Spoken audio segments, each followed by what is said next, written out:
প্রতীক্ষার 4 দিনের ওয়ানডে ক্রিকেটের দ্বিতীয় সেরা উৎসবে মেতে ওঠার অপেক্ষায় ক্রিকেট বিশ্ব।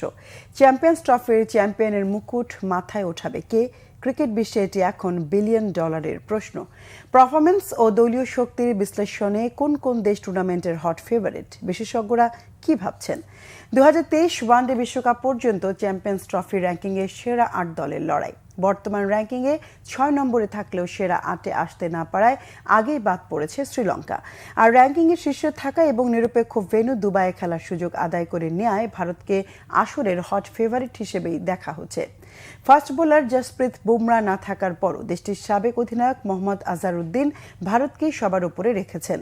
অধিনায়ক হিসেবে এই টুর্নামেন্টে দুবার চ্যাম্পিয়ন রিকি পন্টিং অস্ট্রেলিয়া ও ভারতই শিরোপার রেসে এগিয়ে রেখেছেন।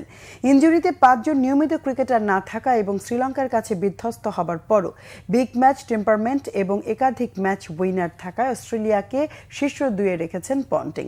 সাবেক ভারতীয় অধিনায়ক ও ধারাভাষ্যকার সুনীল গাভাস্কার এবং রবি শাস্ত্রীর দৃষ্টিতে এটি চ্যাম্পিয়নদের আসর। আর সেখানে হোম কন্ডিশনের কারণে পাকিস্তান ও ব্যালেন্স দল হিসেবে ভারতকে এগিয়ে রেখেছেন তারা। লঙ্কান স্পিন উইজার্ড মুত্তিয়া মুরালীধরনও উপমহাদেশের স্পিনিং কন্ডিশনে ভারত এবং পাকিস্তানের সম্ভাবনা বেশি দেখছেন। বুমরা না থাকার পরও West Indian tornado Chris Gayle ভারতকে ফেভারিটের তালিকায় শীর্ষে রেখেছেন।